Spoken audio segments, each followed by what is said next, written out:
అతిపెద్ద షాపింగ్ ప్రపంచం సిఎంఆర్ మన గుడివాడలో ప్రముఖ సినీ తారలచే నవంబర్ 27న గొప్ప ప్రారంభం. నమస్తే, నేను Keshav. Welcome to Suman TV. Adani ముడుపుల వ్యవహారం ఆంధ్రప్రదేశ్ రాజకీయాలను కుదిపేస్తోంది.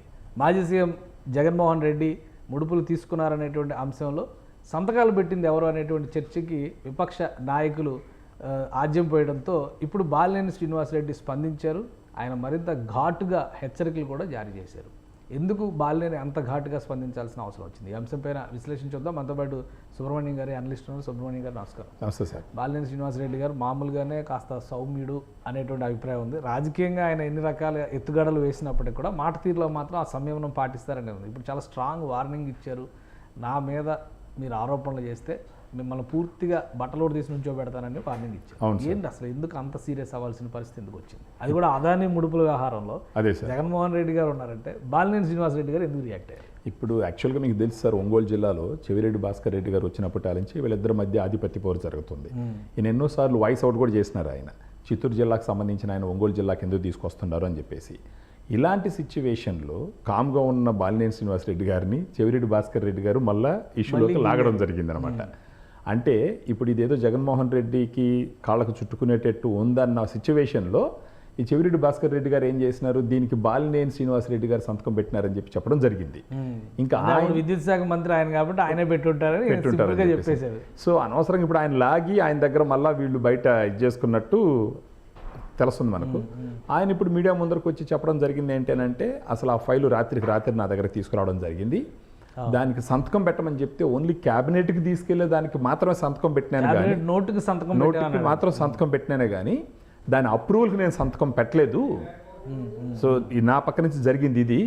రాత్రికి రాత్రి ఇలా జరిగేసరికి ఇప్పుడు అనవసరంగా దీంట్లోకి నన్ను లాగుతున్నారు, నాకు అసలు సంబంధమే లేదు ఇది. ఏంటి అమెరికా వెళ్ళి ఏం చేస్తున్నావో తెలుసు, ఇవన్నీ మాట్లాడతాను అది ఇది అని చెప్పని బాలినేని శ్రీనివాసరెడ్డి గారు అవును సార్ ప్రెస్ మీట్లో మాట్లాడారు. జగన్మోహన్ రెడ్డి గారికి సంబంధించి ఆల్రెడీ చెవిరెడ్డి భాస్కర్ రెడ్డి కూడా రియాక్ట్ అయ్యారు.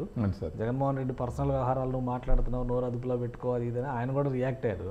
సో ఇది వార్ ఆఫ్ వర్డ్స్ రెండు వైపులా జరుగుతుంది. కానీ అమెరికా వెళ్ళి ఏం చేస్తున్నావు అని బెదిరించేంత అవసరం బాలినేని శ్రీనివాసరెడ్డి గారికి ఏం వచ్చింది? ఒకవేళ అదాని వ్యవహారంలో కనుక ఇన్వాల్వ్మెంట్ అయ్యి ఉంటే జగన్మోహన్ రెడ్డి గారు డైరెక్ట్గా అయ్యి ఉంటారా? విద్యుత్ శాఖ మంత్రి కాబట్టి ఈయన తర్వాత కొంతమంది అధికారులు ఇన్వాల్వ్ అయ్యేటువంటి ఛాన్సెస్ ఉంటాయా? అంటే సార్, ఇప్పుడు మీరు మన గత ప్రభుత్వం వైఖరి చూసినారంటే అల్టిమేట్గా డెసిషన్స్ తీసుకునేది పెద్ద నాయకులు. ఏదైనా ఇష్యూ వచ్చినప్పుడు కింద ఎవరైతే దానికి సంబంధించిన వాళ్ళు ఉంటారో వాళ్ళు బలిపశువులు చేస్తారు. ఇప్పుడు మీరు ఆ డిజిటల్ ఛానల్కి సంబంధించినప్పుడు శ్రీరెడ్డి గారు కానీ బోరుగడ్డ సోషల్ మీడియాకి సంబంధించి వాళ్ళందరినీ చేయించింది వీళ్ళే అనుకోండి. ఇప్పుడు వాళ్ళకి మాకు సభ్యత్వం లేదు. ఈవెన్ నిన్నగా మొన్న పోసాని కృష్ణమురళి గారు వచ్చి నాకు అసలు సభ్యత్వమే లేదు, నా కుటుంబానికే లేదు అనేసి ఆ విధంగా వాళ్ళు టఫ్ సిచ్యువేషన్ వచ్చినప్పుడు వాళ్ళని వదిలేస్తారు. ఇప్పుడు ఇక్కడ అనవసరంగా ఈయన్ని లాగినారు. కానీ ఇప్పటికీ కూడా బాలినేని శ్రీనివాసరెడ్డి గారు కొంచెం సంయమనం పాటిస్తున్నారు. మేబీ ఆ కుటుంబం మీద ఉన్న గౌరవంగా మనం అనుకోవాలి. ఆయన చెప్పడం జరిగింది సార్ ఏంటంటే, అసలు కాదు ఈ ఇష్యూ ఎమర్జ్ అయ్యేటువంటి తీరు, అమెరికాలో ఇన్వెస్టిగేట్ చేసేటువంటి విధానం అసలు ఇక్కడ వరకు వస్తుందా, లేదంటే ఈ ఓన్లీ ప్రకటనలకు పరిమితం అయ్యేటువంటి అంశాలా? సార్ ఇప్పుడు ఇది వచ్చేది రాంది అనేది పెద్దోళ్ళు ఇన్వాల్వ్ అయి ఉన్నారు. ఇది ఎంతవరకు అని మనం చెప్పలేము సార్. కాకపోతే మన ప్రజలకు అర్థమయ్యే పరిస్థితి అయిపోయింది సార్ ఆల్రెడీ.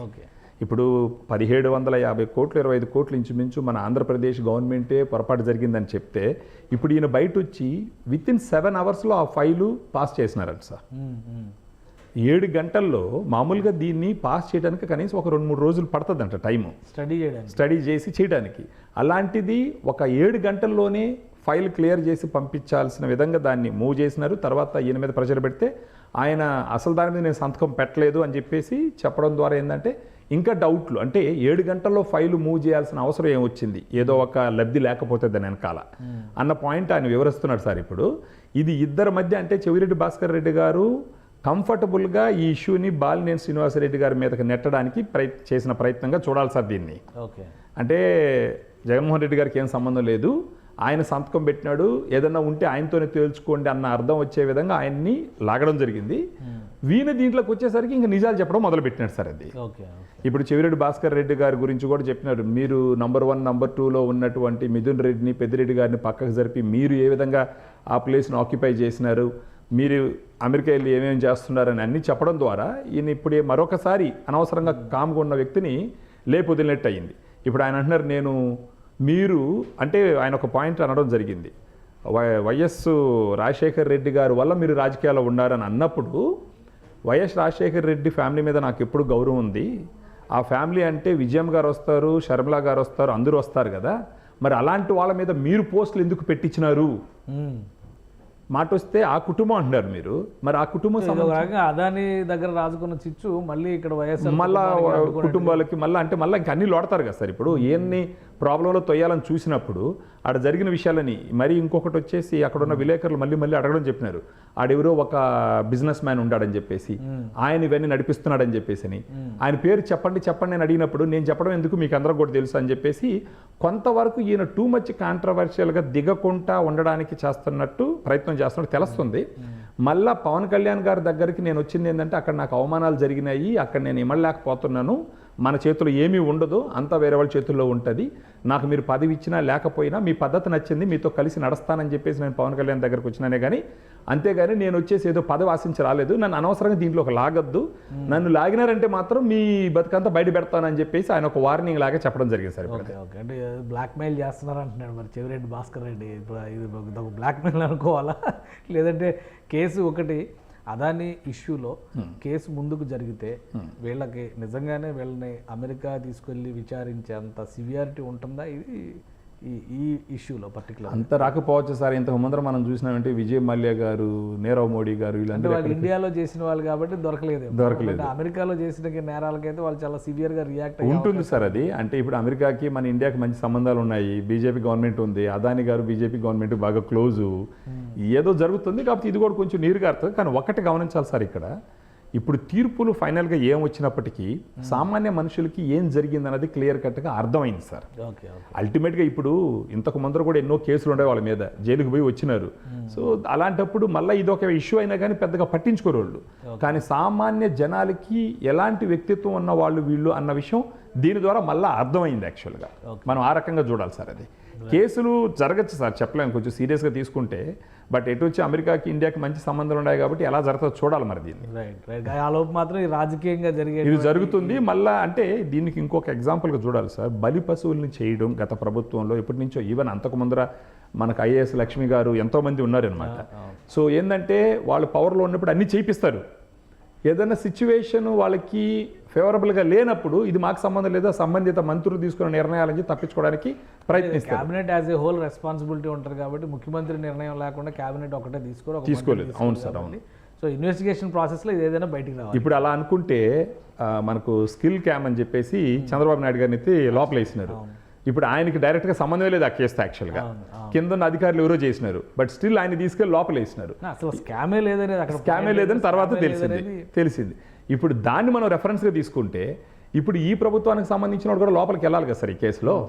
సో చూడాలి ఎట్లా జరుగుతుందో, న్యాయస్థానాలు ఎలా చూస్తాయో, మీరు అన్నట్టు అమెరికన్ గవర్నమెంట్ దీనికి ఎలా రియాక్ట్ అవుతుందో, అక్కడ ఉన్న ఏజెన్సీస్ ఎలా రియాక్ట్ అవుతాయో, ఇండియన్ గవర్నమెంట్ దీన్ని ఎలాగ చూస్తుందని చూడాలి. బట్ ఒకటైతే జరిగింది సార్, అక్కడ స్కామ్ జరిగిందన్న విషయం మాత్రం జనాలకి క్లియర్గా అర్థమవుతుంది. లేకపోతే దేశంలో ఎన్ని రాష్ట్రాలు ఉండగా ఇది ఎక్కడికి వచ్చి సింహభాగం అమౌంట్ ఆంధ్రప్రదేశ్కి ఎందుకు లింక్ పడాలి సార్?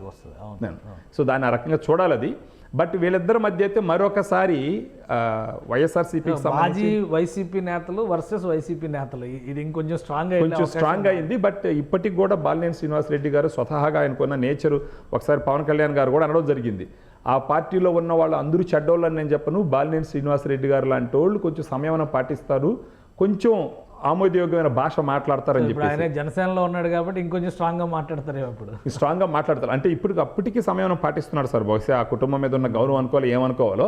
కానీ అనవసరంగా ఇప్పుడు చెవిరెడ్డి భాస్కర్ రెడ్డి గారు ఈయన లాగినారా అని అనిపిస్తుంది యాక్చువల్గా చూస్తే. ఇప్పుడు ఆయన ఏదో చెప్తున్నాడు, నా దగ్గర ఇన్ని ఉన్నాయి, మీరు నన్ను మరీ ఓవర్ చేసినారంటే ఇవన్నీ బయట పెట్టాల్సి వస్తుందని చెప్పేసి.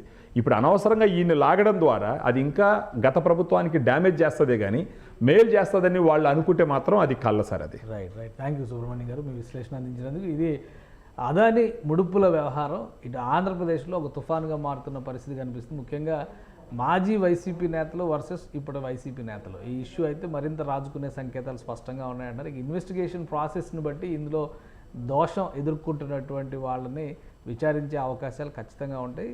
ఇండియన్ ఏజెన్సీస్ కాదు, అమెరికన్ ఏజెన్సీస్ కాబట్టి విచారణ జరిగేటువంటి తీరును బట్టి అవసరమైతే అరెస్ట్ చేసి తీసుకెళ్లే అవకాశాలు కూడా ఉండొచ్చు. రెండు దేశాల మధ్య ఉండేటువంటి సంబంధాలను బట్టి ఈ నిర్ణయాలు ముందుకు సాగే ఛాన్సెస్ ఉంటుందని సుబ్రహ్మణ్యం గారు విశ్లేషిస్తున్నారు. ఇది స్పెషల్ డిస్కషన్. Keep watching.